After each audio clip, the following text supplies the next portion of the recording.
Bonjour, bienvenue dans ce nouveau numéro de Parlement Hebdo en compagnie de Mickaël Zamès. Bonjour Mickaël. Dans l'actualité politique et parlementaire de la semaine, il y a évidemment le remaniement. Exit deux poids lourds, Michèle Alliot-Marie et Brice Hortefeux.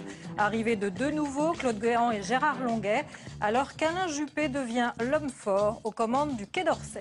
Quand le débat sur l'islam voulu par l'UMP devient débat sur la laïcité, changement d'appellation qui montre l'embarras de la droite sur une initiative controversée, le patron de l'UMP, Jean-François Copé, persiste et signe. Le débat aura bien lieu le 5 avril prochain lors d'une convention du parti. Enfin, François Fillon sonne le glas du bouclier fiscal. Ce dispositif symbole du quinquennat Sarkozy disparaîtra dès la prochaine loi de finances. Un peu d'argent pour les caisses de l'État qui devrait financer en contrepartie un aménagement de l'impôt sur la fortune. Et avec nous sur notre plateau, notre invité, Chantal Joanneau, bonjour, ministre des Sports depuis novembre 2010.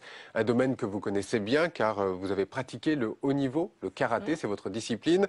12 fois championne de Coupe de France, 12 titres de championne de France. De quoi peut-être calmer les ardeurs de vos ennemis, mais peut-être aussi de vos amis. Et parce qu'il en faut peut-être aussi en politique, c'est très important pour calmer un petit peu tout le monde.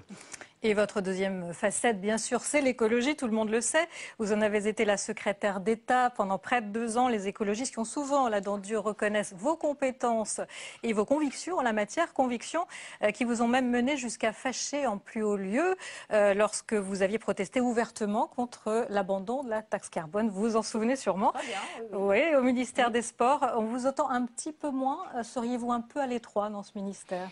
On m'a entendu sur la défense des valeurs du sport, oui. assez clairement.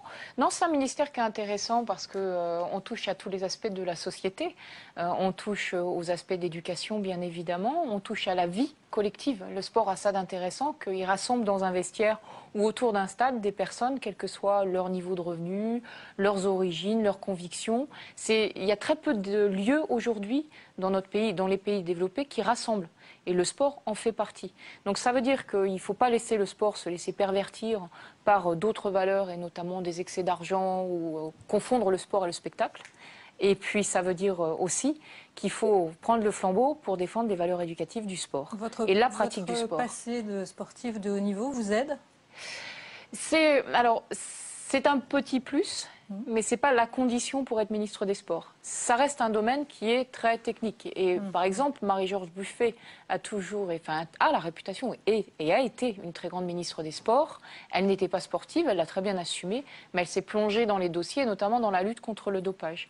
La pratique du sport à haut niveau, ça a ceci d'intéressant qu'on a partagé avec des sportifs de haut niveau un peu ce qu'ils ont vécu. Je ne sais pas le niveau des champions olympiques, loin de là. Mais vous remontez à loin, Marie-Georges Buffet. Vous non, dites pas, mais après, Roselyne Bachelot n'était pas une sportive de haut niveau. On peut en citer d'autres. Simplement, c'est bien aussi de montrer la diversité du panel politique. On va passer au reste de l'actualité. Cette semaine, évidemment, c'était marqué par le changement et ce remaniement au gouvernement.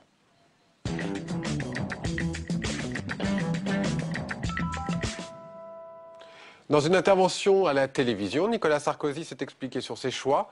La voix de la France à l'étranger ne porte plus, il fallait donc changer de tête. Alain Juppé remplace Michèle Alliot-Marie, qui subit peut-être les conséquences de son voyage privé en Tunisie. Nicolas Sarkozy qui en a profité également de cette séquence pour faire des ajustements au sein de son gouvernement, et pas des moindres, Éléonore Picot. Nous avons décidé de réorganiser les ministères qui concernent notre diplomatie et notre sécurité. Ainsi, les fonctions régaliennes de l'État se trouveront-elles préparées à affronter les événements à venir dont nul ne peut prévoir le déroulement. Aujourd'hui, pour moi, c'est une nouvelle étape qui s'offre pour m'engager de manière renouvelée, personnelle, indéfectible et forte aux côtés du président de la République pour servir l'intérêt général. Je mesure bien que ce que certains appellent mon retour à la maison comporte d'honneur et en même temps de charge de responsabilité. J'ai passé ici un peu plus de 100 jours qui m'ont profondément marqué. Je suis un peu triste de vous quitter, je l'ai dit tout à l'heure. Je suis heureux d'aller assumer la responsabilité que le président de la République et le Premier ministre viennent de me confier. Mais ce qui atténue ma tristesse, c'est que je suis sûr que je vous laisse en d'excellentes mains. Gérard Longuet est un ami depuis longtemps. C'est un immense bonheur que de servir son pays dans cette responsabilité si particulière de ministre de la Défense.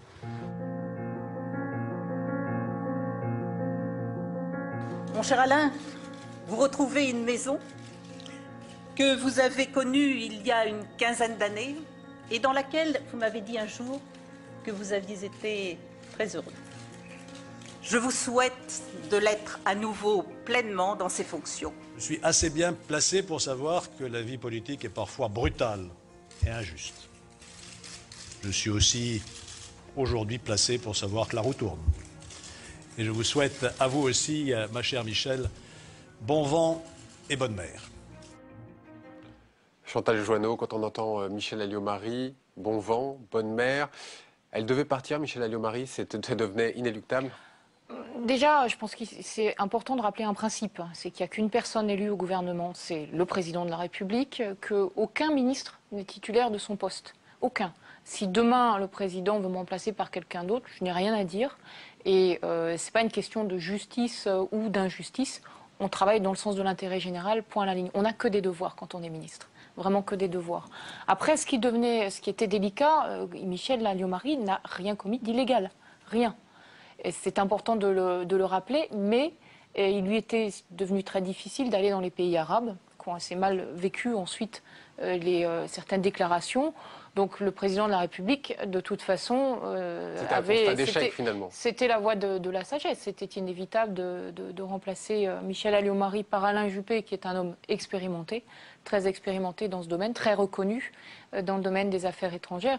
Maintenant, c'est la brutalité de la politique, ça c'est très clair.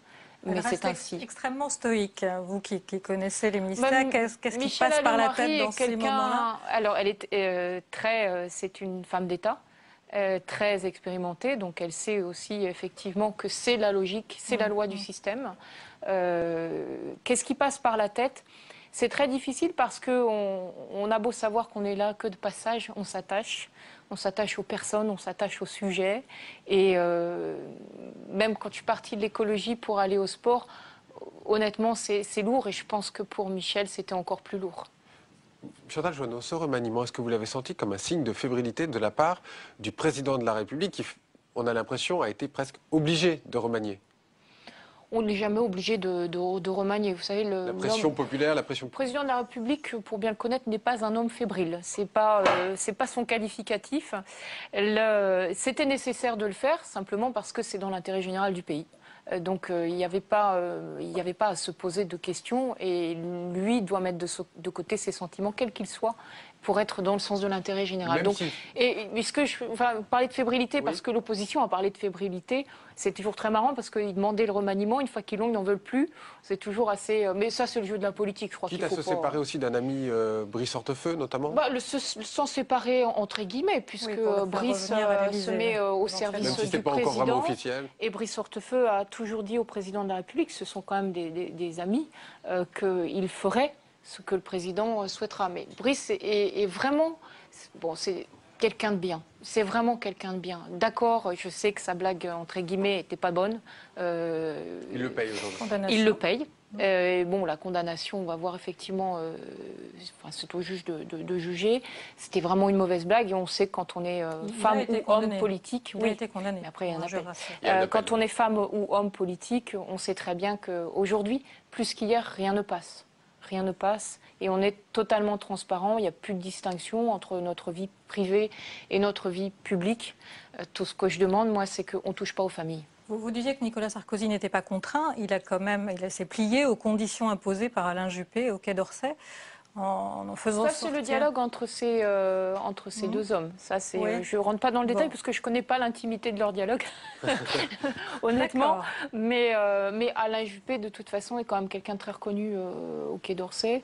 Il a pris beaucoup de recul. Il a été obligé. Donc, il a pris beaucoup de recul par rapport à la politique. Et il est très respecté au Quai d'Orsay. Autre question, quels seront les rapports au sein du gouvernement entre un Alain Juppé entré par la grande porte et son Premier ministre? Il y a eu en début de semaine ce petit échange entre les deux hommes par médias interposés que l'on pourrait peut-être qualifier d'aigre-doux. On écoute. Affaires étrangères, il est incontestable que c'est un poste qui, par les déplacements qu'il impose, fera en sorte qu'il sera moins présent à Bordeaux. Il n'y a aucune règle qui interdise à un ministre d'exercer un mandat local et le nombre de mes collègues qui se trouvent dans cette situation est considérable.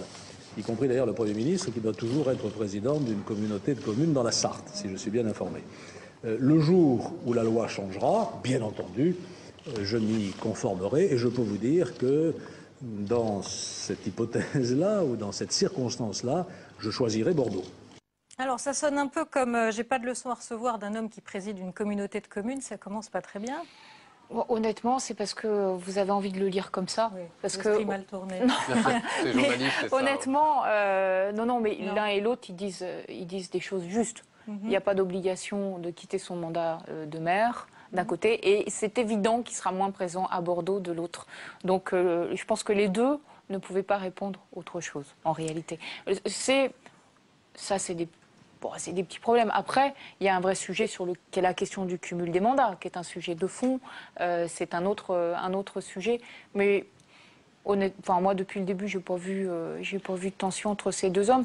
Ce sont deux très grosses pointures, comme on dit en politique. Deux hommes qui ont des convictions politiques. Deux hommes qui s'expriment librement. Pas de problème d'ego entre ces deux personnes? Oh, mais tous les politiques ont sans doute des problèmes d'ego. On ne va pas se voiler la face. Hein. Bon, mais on dit que François Fillon il y a une hiérarchie dans le gouvernement. Personne ne la conteste. On dit que François Fillon a raté le coche, n'a pas réussi à s'imposer après le remaniement de la fin de l'année dernière. Comment ça peut s'expliquer? On disait avant qu'il prenait trop de place, qu'il était incontournable. Maintenant, on dit qu'il a raté le coche. François Fillon n'a pas changé d'un iota sa manière de faire et sa manière d'être le Premier ministre. Pas d'un iota. Il est au front sur la question de la fiscalité. Sur les questions des affaires étrangères, ça a toujours été, de toute façon, le domaine du président de la République. Vous pensez qu'il se réjouit de ce remaniement? Il a quand même un Alain Juppé, homme fort du gouvernement, un Claude Guéant, avec qui il s'est, semble-t-il, pas toujours très bien entendu, un Gérard Longuet qui est très indépendant, c'est en tout cas sa réputation. Enfin, je pense que plus on a une équipe d'hommes ou de femmes et d'hommes, c'est mieux, avec du caractère, la parité, avec du caractère et expérimenté, mieux c'est. Voilà. Après, ça plaît ou ça plaît pas, mais mieux c'est. Et j'ai toujours tendance à dire que plus on est fort, plus on est ouvert à justement cette concurrence et on a besoin aujourd'hui d'avoir des forts caractères, des forts tempéraments, des personnes expérimentées à la tête de notre pays. Et considérer qu'on ne doit avoir qu'une équipe bien soumise sous ses ordres et avec des petits caractères, je trouve que c'est une attitude d'homme faible. Donc je pense vraiment qu'il n'y a pas de difficulté pour François Fillon. Vous avez toujours l'intention de composer un ticket avec François Fillon pour la mairie de Paris en 2014? J'ai toujours l'intention, je pense toujours que c'est le meilleur homme pour venir à Paris. Aujourd'hui, en tout cas, dans le contexte actuel, c'est le meilleur homme pour venir à Paris parce qu'on a besoin d'un homme d'État si on souhaite que la droite gagne la mairie de Paris, parce qu'il peut incarner justement tous ces grands projets qu'il y a autour de Paris, notamment le Grand Paris, et parce que... Vous aviez fâché un peu Rachida Dati avec cette phrase sur on a besoin d'un homme d'État. Oui, mais c'est pas mon sujet, Rachida.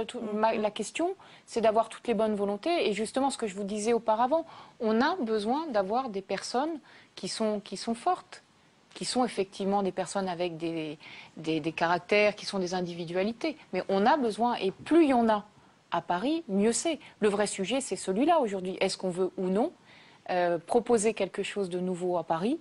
Est-ce que veut ou non gagner Paris? Donc je pense que François est un candidat adéquat.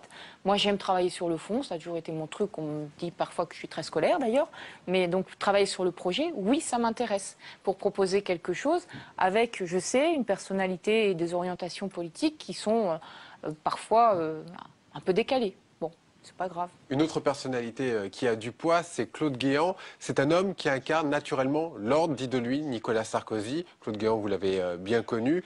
Il a fait ses premiers pas comme ministre de l'Intérieur et à peine arrivé, déjà lancé dans l'arène des questions au gouvernement. Écoutez ce commentaire à la sortie. Il n'a pas fait tous les cheminements que font beaucoup d'élus ici à l'Assemblée nationale, commencer par un simple mandat de conseiller municipal, conseiller général, maire, député. Lui, c'est un fonctionnaire, un haut fonctionnaire, un préfet. Ça ne veut pas dire que ce n'est pas quelqu'un de qualité, c'est quelqu'un d'intelligent, mais c'est une épreuve de passer devant l'Assemblée nationale. Il a fait quoi comme erreur, comme maladresse là? Non, il était simplement tendu, stressé. Claude Guéant, vous l'avez bien connu, vous étiez avec lui en 2002 au ministère de l'Intérieur.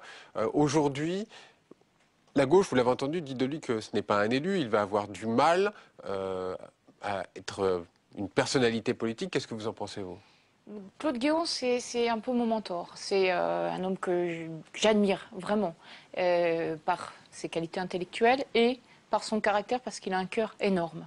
Il l'a reconnu lui-même d'ailleurs dès la première réunion du groupe UMP qu'il avait plus de devoirs que les autres ministres, comme moi j'en ai plus que les autres ministres parce que on n'est pas passé, enfin je suis passé entre-temps, mais il n'est pas passé par l'onction du suffrage universel. Et c'est le principe de la démocratie, c'est l'onction du suffrage universel. Mais comme l'ont été tous les autres ministres avant de passer par le suffrage universel. Dominique de Villepin était un exemple. Comme ils l'ont tous été. Donc ça, il l'a reconnu. Et ce n'est pas une question qu'il a niée. Quant au fait de savoir s'il est stressé, et surtout pour son baptême du feu, de répondre à ce qu'on appelle les questions d'actualité, mais c'est évident. C'est pas simple. Vous-même, la première fois, c'était difficile, non? Évidemment. Et tous les ministres, même les plus expérimentés, sont stressés, tendus quand on répond à des questions d'actualité. Parce que ça a l'air calme quand on le voit à la télé, mais c'est très agité. Il y a des petits noms d'oiseaux qui volent. On est quand même au cœur de l'arène.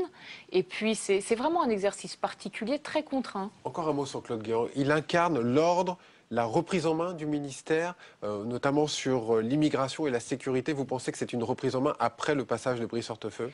Brice, alors ça, on lui fait toujours des procès en intention. La délinquance a reculé avec Brice, comme elle a reculé d'ailleurs depuis 2002. Donc la délinquance a reculé. Évidemment, on a un gros problème sur la question des violences aux personnes, comme malheureusement les autres pays européens. Malheureusement. Je veux dire qu'on est sur un problème de civilisation qui est un problème lourd. Maintenant, Claude Guéant, il l'a dit lui-même, c'est le retour à la maison, parce que c'est un homme du ministère de l'Intérieur qui en connaît toutes les arcanes, qui a été le bras droit du président de la République, notamment quand de 2002 à 2004, on a mis en place beaucoup de réformes sur les fameux GIR, vous savez, pour rassembler les compétences sur les grosses affaires. Enfin, donc il le connaît par cœur, et c'est un homme qui a un caractère très fort. Donc il l'exercera avec son style, c'est certain. Un ministère qu'il connaît bien aussi. Qui est un ministère dont il connaît toutes les arcanes. Toutes les arcanes. Toutes les arcanes. Et il exercera avec sa sérénité, avec son style. On voit que vous appréciez beaucoup le personnage. Oui, et pour être très complet, Chantal Joanneau, on va dire aussi un mot de Gérard Longuet, nouveau ministre de la Défense. Son dernier portefeuille remonte à 17 ans. Il était ministre de l'Industrie d'Édouard Balladur et il a donc, vous le voyez, retrouvé cette semaine le chemin du Conseil des ministres. Et à peine nommé, déjà un avocat, celui des parties civiles dans l'affaire de l'attentat de Karachi, demande à ce qu'il soit entendu sur le financement de la campagne d'Édouard Balladur en 1995. Est-ce que Nicolas Sarkozy ne prend pas un peu un risque de nouvelles polémiques avec ce gouvernement? Gérard Longuet a été écarté de la vie politique pendant très très longtemps et ça s'est soldé par un non-lieu. Ça, c'est toute la difficulté de la vie politique. C'est que vous pouvez, alors que c'est un non-lieu, être totalement exclu. C'est un grand spécialiste des questions de défense. Ça, personne ne le nie. Évidemment, aujourd'hui, on est en période, de toute façon, on est juste avant les prochaines élections. Tous les membres du gouvernement vont être à un moment ou à un autre la cible d'une critique, la cible d'une attaque, d'une manière ou d'une autre. Donc ça c'est une évidence. Vous vous attendez à ça, vous aussi, personnellement? Vous savez, l'année dernière, j'ai été l'objet d'une rumeur. magnifique. Donc je m'attends à tout aujourd'hui. Vous avez souffert de cette rumeur? Ah oui, j'en ai souffert. Ma famille en a souffert, c'est ça le plus important. J'ai toujours dit que... Moi j'ai les idées très claires. Hein. S'il faut que je renonce à la politique pour ma famille, je le ferai. Mais c'est pour ça que je vous dis, il y a peu de barrières en politique, il y a peu de limites, mais on ne touche pas à la famille. Mardi, et pendant que tout le monde parle du remaniement, François Hollande, lui, se déplace sur le terrain.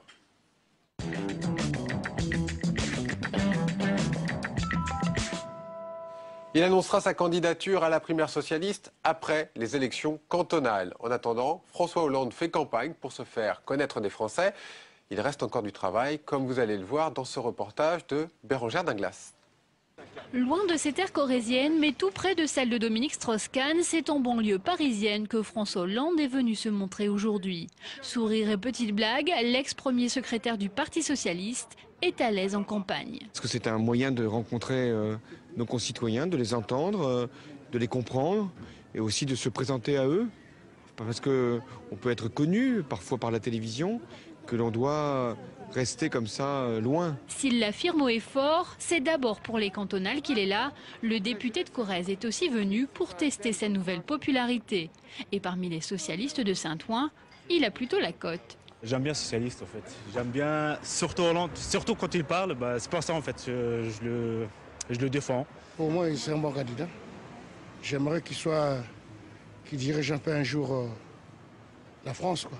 Dans la rue, en revanche, la plupart connaissent son visage, mais pour son nom, il y a encore du travail. Bon alors, il faut remporter les élections. Ils nous soutiennent. Un centre, une frite, une boisson, En télé, on regarde souvent, mais comme ça, le prénom, je sais pas. C'est Bruno. Candidat pour les primaires ou pas, François Hollande n'en parlera pas aujourd'hui. En tout cas, il est en campagne et ça se voit. Alors, on entend beaucoup de ministres, notamment de députés ou de sénateurs UMP, qui font monter en ce moment François Hollande en disant que ce serait le candidat le plus dangereux pour Nicolas Sarkozy notamment. C'est une stratégie de l'UMP? Oh, non, je ne crois pas. Occupons-nous d'abord d'essayer de faire des propositions avant d'essayer de régler les problèmes du PS. Cette semaine, c'est effectivement François Hollande qui fait la une. La semaine dernière, c'était DSK. Pendant ce temps-là, Martine Aubry sur le programme de 80. Bon, voilà, c'est la bataille interne du PS. Je ne pense pas que ce soit une stratégie. Non, en général, vous savez, quand on fait des stratégies, on se tire toujours des balles dans le pied, donc autant éviter de faire ce genre de stratégie. C'est l'affaire du PS. De toute façon, ils ont leur primaire, ils vont choisir en interne. On n'a pas à s'immiscer dans les affaires du PS, comme on ne comprendrait pas que le PS s'immisce dans les affaires de l'UMP. Très bien, ça c'est une chose. François Hollande était en déplacement pour les élections cantonales. Vous, ces élections cantonales, c'est pour vous une chronique d'une défaite annoncée ou pas? Les élections cantonales, c'est un scrutin très très particulier, parce que c'est marrant d'ailleurs, c'est un scrutin quand même majoritaire uninominal. Il y a peu d'élections majoritaires uninominales. Donc c'est un scrutin très particulier, très local, très local, avec des personnalités qu'en général on ne connaît pas. Donc on ne peut pas dire aujourd'hui chronique d'une défaite annoncée. Les enjeux nationaux sur ce type de scrutin sont normalement relativement faibles. Pourtant, on sait que l'UMP n'est jamais gagnante sur des élections locales. Et ça, c'est lié à un autre sujet, qui est la nécessité d'avoir beaucoup plus de travail de terrain. Comme à Paris. Quand je vous dis tout à l'heure que c'est dès maintenant qu'on doit se préparer à Paris, parce qu'on attend toujours le dernier moment pour décider que ce sera un candidat providentiel, non, on a le même problème partout. Il faut travailler très en amont sur le terrain. Et c'est pour ça que parfois on a des difficultés. Donc ça veut dire que l'UMP ne le fait pas assez sur le terrain, c'est ça? Il faut qu'on le fasse beaucoup plus. Qu'il y a un manque. Il y a souvent un manque, parce que souvent il faut qu'on le fasse beaucoup plus. Je l'ai vécu pendant les élections régionales, on y va trop tard. On y va trop tardivement. Ce que les gens attendent d'élus locaux, que ce soit des conseillers généraux, des conseillers régionaux ou des conseillers municipaux, on le fait mieux d'ailleurs pour les conseillers municipaux, c'est qu'ils soient constamment présents pour répondre à leurs préoccupations quotidiennes. Et c'est ça d'ailleurs le rôle normalement d'un élu. Vous avez vu ce phénomène qu'on avait déjà constaté pour les régionales, que les candidats locaux masquent au maximum l'étiquette nationale.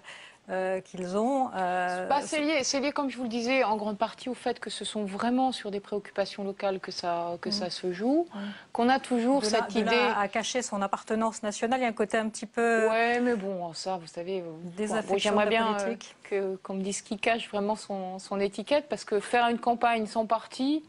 Je leur souhaite bon courage. Je connaissais pas trop, en fait, moi j'étais pas du tout encartée UMP, je connaissais pas la vie politique. Je l'ai vu pendant les élections régionales, sans l'appui d'un parti, l'organisation et surtout sans les militants, vous ne faites rien. Donc je pense que ça doit être très relatif, ce genre d'attitude. Allez, on passe au mercredi avec un débat à venir sur la laïcité qui ne suscite guère d'enthousiasme, y compris à droite.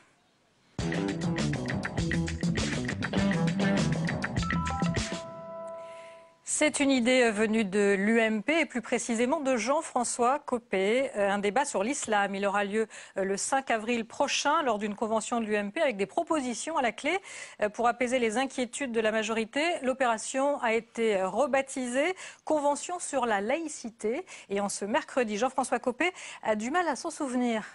Germain Andrieux. Le dossier est ultra sensible, mais Jean-François Copé ne reculera pas. Ce matin, rue de la Boétie, face aux médias, il tente une nouvelle fois, malgré un lapsus, de déminer le terrain. Depuis le début, on a dit ce débat sur l'islam, ce débat sur la laïcité comportera un volet concernant l'organisation de l'islam de France. On l'a toujours dit. Et pas question de modifier le calendrier. Le débat aura bien lieu à l'UMP le 5 avril. Accusé par l'opposition de chasser sur les terres du Front National, Jean-François Copé écarte pourtant tout risque de stigmatisation de l'islam. C'est tout l'inverse, c'est au contraire de soulager nos compatriotes de confession musulmane qui en ont ras-le-bol, qu'on mélange, qu'on amalgame l'exercice du culte musulman dans une république laïque avec des pratiques qui sont celles d'une extrême minorité et qui n'a rien à voir avec l'exercice du culte musulman. Un an après les polémiques du débat sur l'identité nationale, cette nouvelle initiative est contestée par l'opposition et au sein même de la majorité. J'ai entendu des voix très différentes à l'UMP. Quand par exemple Alain Juppé met en garde, je partage ses précautions. Il est bon de replacer au cœur de la République les valeurs républicaines, la laïcité, et de rappeler que l'islam de France n'est pas l'islam en France, comme l'avait dit le président de la République. On ne comprend pas la façon dont Nicolas Sarkozy essaye, alors qu'il n'y a pas de débat sur la laïcité dans notre pays, alors qu'elle est une valeur qui est fondamentale, alors que la question que se pose tout républicain, c'est de savoir continuer à la faire vivre le mieux possible dans notre pays. Mais pour Jean-François Copé, seul compte le soutien de Nicolas Sarkozy. Sur la laïcité, l'Élysée exige des propositions concrètes dans les mois à venir. Alors Chantal Joanneau, le débat sur l'islam devient une convention sur la laïcité. De quoi va-t-on exactement parler le 5 avril? On comprend pas très bien. On ne peut parler que de laïcité. C'est-à-dire que de toute façon, tout homme politique républicain, tout parti républicain, donc je mets de côté Marine Le Pen, ne doit avoir que pour objectif de rassembler la société. Tous les débats qui opposent, qui créent des tensions au sein de la société, ne sont pas des débats républicains. Ça, c'est vraiment un principe de base qu'il ne faut jamais oublier. C'est quelle société on laisse à nos enfants, et cette société, ça ne peut pas être une société du conflit entre les uns et les autres. Donc ça, c'est un premier sujet. Et c'est vrai qu'il y a il y a eu trop de propos qui ont fait des musulmans un problème. Ces musulmans ne sont pas un problème. Le débat sur l'identité nationale, notamment, Français. Comment il a tourné. Par contre, il y a un grand changement par rapport à 1905. On a mis 30 ans à voter à se décider sur cette fameuse loi de 1905, effectivement, sur la séparation de l'Église et de l'État, qui est le fondement, le socle de ce qu'on appelle la laïcité aujourd'hui en France. Depuis, la religion musulmane est devenue la deuxième religion de France, et ses pratiquants n'ont pas de lieu de culte suffisant. Je veux dire que quand on s'offusque qu'ils prient dans les rues, mais ils ne le font pas par plaisir quand il fait froid ou quand il pleut. Ils le font parce qu'ils n'ont pas de lieu de culte adapté. Donc le débat, on a aussi, nous, l'obligation, et je pense que ça, dans la partie des propositions, c'est un point très important, d'apporter des réponses à ce débat. Le président... Le 5 avril, si on comprend bien, vous allez parler laïcité, mais vous allez aussi parler financement des mosquées. On va parler pratique du culte pour qu'elle se fasse de la meilleure manière que ce soit. Le président de la République, c'est quand même lui qui avait créé le Conseil français du culte musulman. C'est lui qui a parlé aussi de l'aide à la formation des imams. Et c'est lui aussi qui avait posé cette question des lieux de culte. d'avoir des lieux de culte qui soient dignes, qui soient à la hauteur de la deuxième religion de France. Il y a des propositions sur la table, il ne faut pas les balayer. Il y a un principe, on ne touche pas à la loi de 1905 parce que sinon, là on va opposer les gens, ça c'est clair. Mais quand Alain Minc, par exemple, propose des solutions de financement temporaires exceptionnelles, vraiment exceptionnelles, pour des lieux de culte qui doivent être des lieux de proximité. D'ailleurs, Dalil Boubaker le dit très bien, ce dont on a besoin, ce sont des lieux de proximité. Ça, c'est une proposition intéressante à étudier. Mais vraiment, moi, je ne vis pas dans la même société que Marine Le Pen et je ne vois pas un problème chez toutes les personnes qui m'entourent. Alors l'UMP entend prôner les valeurs de la laïcité et au même moment, Nicolas Sarkozy, en visite au Puy-en-Velay, vante les mérites de la chrétienté et l'importance de notre héritage chrétien. Est-ce qu'il n'y a pas une petite contradiction dans tout ça ? Le président a toujours dit, et c'était d'ailleurs ce qu'il a dit depuis 2002, c'est ce qu'il a rappelé dans son livre, que c'est très important, que la religion est importante dans un pays. La laïcité, ça ne veut pas dire le moins de place possible aux religions. Il a toujours parlé de l'espérance. Et que quand on croit à une religion, qu'elle soit une religion chrétienne ou une religion musulmane, c'est un bout de lumière dans notre vie. Et ça, il a toujours dit. Donc, quand on fait un pas vers la religion musulmane, on peut aussi faire un pas vers la religion chrétienne. Politique de mêler les religions au discours politique. On n'a pas, c'est pas mêler les religions au discours politique, c'est simplement arrêter de mettre un voile pudique sur des questions qui sont des vraies questions. Parce qu'en même temps, quand Marine Le Pen dit... Les valeurs de la chrétienté, on ne voit pas trop où est le voile pudique sur cette affaire. Enfin, pourquoi exalter ces valeurs chrétiennes aujourd'hui ? Elles sont juste partie de notre patrimoine, de notre culture. Mais elles ne sont pas du tout en contradiction avec d'autres valeurs. Ce sont des religions tolérantes, ces religions dont on parle. Ce sont des religions tolérantes. Il ne faut pas l'oublier. Et les valeurs chrétiennes de la France qui sont mises en avant par le président de la République et maintenant par Nathalie Kosciusko-Morizet, vous l'avez vu peut-être dans le magazine La Vie, où elle dit tout simplement l'écologie est révolutionnaire comme l'évangile, la ministre de l'écologie, qui affirme que les liens entre écologie et spiritualité sont multiples. Pour vous, les valeurs religieuses et l'écologie, ça va de pair. C'est normal de pouvoir dire qu'une ministre puisse mettre en avant ses valeurs morales, on va dire ?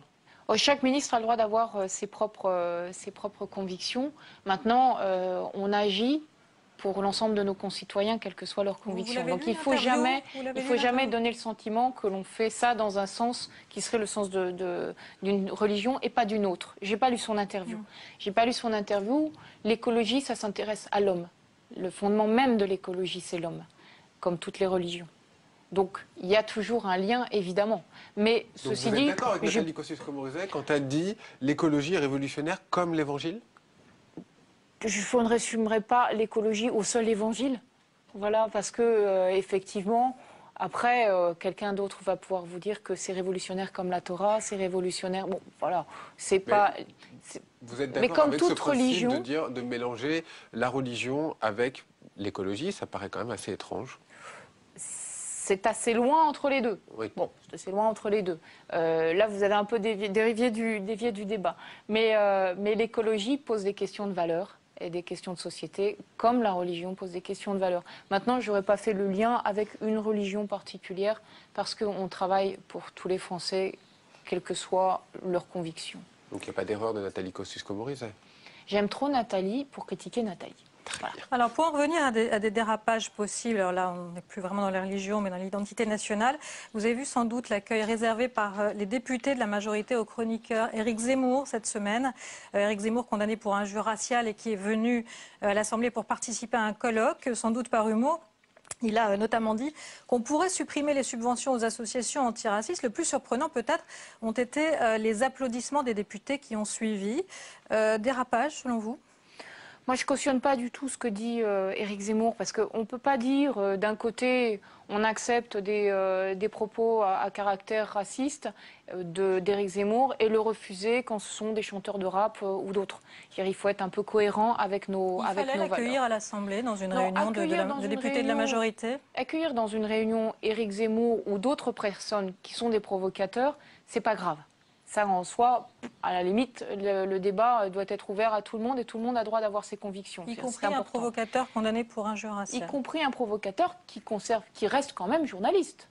qui continue. Voilà, il n'a pas été viré, que je sache. Donc oui, il peut être accueilli. Après, ce que l'on pense de ces propositions, ça c'est autre chose. Et ça, je pense qu'aujourd'hui, la question... Et en plus, il n'est même pas drôle, quoi. C'est pas un humoriste. C'est un journaliste. Bon. Mais aujourd'hui, ce qu'on pense de la question du racisme et des discriminations, c'est devenu une question très sensible dans notre société. Voilà, les choses ont changé. On ne peut plus dire des choses qu'on pouvait dire il y a 30 ans. C'est terminé, ça. Donc non, je ne cautionne pas ce que dit Éric Zemmour, pas du tout, parce que je pense qu'on a un sujet central en ce moment, c'est le vivre ensemble.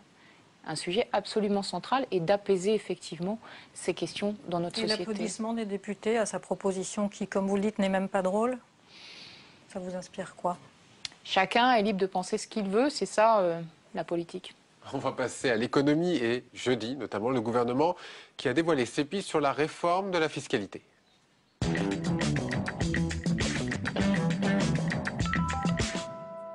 C'était une intervention très attendue lors d'un colloque à Bercy. François Fillon, ce jeudi, présente les nouvelles tendances de la fiscalité 2012. C'est maintenant certain, le bouclier fiscal, mesure phare du quinquennat Sarkozy, va disparaître. En contrepartie, l'impôt sur la fortune sera allégé pour les contribuables les moins aisés concernés par l'ISF. Les explications de Chloé Buffard. Sans surprise, François Fillon a confirmé la fin du bouclier fiscal, mesure phare du début de mandat de Nicolas Sarkozy. Le bouclier fiscal a été mal compris et sans doute la crise que nous avons traversée a-t-elle rendu nos concitoyens plus sensibles à certains de ses effets. En supprimant le bouclier fiscal, nous voulons en même temps supprimer les raisons qui avaient rendu nécessaire son instauration. Et donc nous voulons mettre fin aux défauts de l'ISF dont le bouclier était le remède imparfait. Le Premier ministre a ensuite esquissé les pistes de réforme de l'ISF. Une seule certitude pour l'instant, les Français seront taxés à partir d'1 300 000 € de patrimoine. Contre 800 000 € aujourd'hui, le seuil de l'ISF sera donc relevé. Il n'est pas question de toucher au livret A, à l'assurance vie du petit épargnant, ni à aucun déplacement des ménages qui ne sont pas à l'ISF aujourd'hui. Je veux le dire solennellement devant vous, cette réforme ne les mettra en aucune façon à contribution. En revanche, elle devrait permettre de sortir de l'imposition sur la fortune les 300 000 foyers qui y sont entrés depuis 10 ans, essentiellement à cause de la flambée des prix de l'immobilier. Le gouvernement va-t-il seulement alléger l'ISF? Nicolas Sarkozy souhaiterait une réforme plus radicale, la suppression de l'impôt sur la fortune. Problème, il faudrait trouver près de 4 milliards d'euros pour compenser, un casse-tête en période de déficit budgétaire. Alors Chantal Joanneau, la suppression du bouclier fiscal, là, quand même, vous allez dire que Nicolas Sarkozy y a été contraint. Il a été contraint parce qu'à l'origine, on n'avait pas voulu retoucher l'ISF, et notamment les défauts de l'ISF.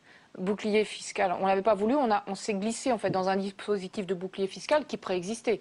Parce que vous vous souvenez qu'il a été créé d'abord à 70%, ensuite a baissé à 60%, il a été passé à 50%. Donc c'est pour ne pas toucher sur le fond de l'ISF que la voie du bouclier fiscal avait été privilégiée. Nicolas Sarkozy disait on ne touche pas au bouclier fiscal. Ce que souhaite le président, c'est assez simple, c'est d'éviter effectivement que l'imposition sur la fortune, qui est nécessaire, il s'agit de taxer ceux qui gagnent énormément d'argent, ne dissuade tout ce qui est investissement productif, emploi, travail. Donc ça, c'est assez logique et ça, c'est pas critiquable. Donc cette nouvelle réforme, en fait, son objectif, c'est effectivement d'être plus juste et d'éviter que ceux qui ont des très grosses fortunes échappent à une forme de taxation et qu'en même temps, ceux qui ont finalement peu d'argent, mais qui ont un patrimoine qui a pris beaucoup de valeur parce que l'immobilier a explosé malheureusement dans notre pays, que cela se trouve taxé. Donc plus juste et en même temps plus efficace pour éviter ce problème. Injuste. Le bouclier fiscal était en tout cas perçu comme injuste, ça c'est clair. Parce que c'était conçu comme un chèque qu'on redonnait à des personnes qui gagnaient trop d'argent. Donc ça a été perçu comme ça, mais ça avait une vraie logique économique.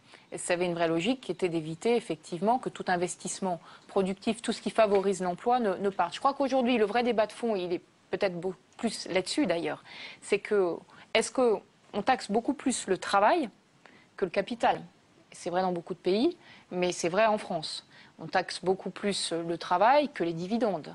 Bon, c'est la raison pour laquelle moi j'étais pour la taxe carbone, parce que je préfère qu'on taxe la pollution. Et je reste convaincue. Vous êtes fâché avec le président là-dessus notamment? Je ne suis pas fâchée avec le président, j'ai juste mes convictions et je les garde. Juste un petit mot, une anecdote. Jean Reno, l'acteur, l'un des mieux payés de France, lui, il serait prêt à partir en Suisse parce qu'on supprime le bouclier fiscal. Et c'est le cas aussi, par exemple, des sportifs français. Oui. Ils aiment peut-être le chocolat. Non, plus sérieusement, on en a parlé récemment d'ailleurs avec Amélie Mauresmo, qui est une sportive que j'admire énormément, parce qu'en plus elle est très sereine. Et c'est vrai que pour les sportifs, la difficulté qu'ils ont, c'est qu'ils ont des carrières entre 8 et 10 ans. Et pendant ces carrières-là, ils payent énormément d'impôts. Et après, ils gagnent beaucoup moins d'argent. Donc leur difficulté, elle est là. Maintenant, aujourd'hui, dans le contexte actuel, je ne vois pas mettre en place un dispositif spécifique pour les sportifs de très haut niveau. Ça, c'est dit pour les sportifs. Un petit mot pour conclure du Sénat. L'UMP doit se trouver un nouveau président de groupe. Ce sera le 4e en 3 ans. C'est un poste stratégique car l'UMP ne dispose pas de la majorité absolue. Alors, qui pour remplacer Gérard Longuet, devenu ministre de la Défense? Les réponses de Fabrice Cunet. On perd un homme de qualité, mais il y a plein d'autres hommes de qualité dans le groupe. Ce groupe, plein d'hommes de qualité. Au-delà des hommes et derrière les sourires, l'UMP a surtout beaucoup de courants différents, à commencer par le très influent Territoire et République, mené par Jean-Pierre Raffarin. C'est un moment important pour le groupe ? Oh, il ne faut rien exagérer.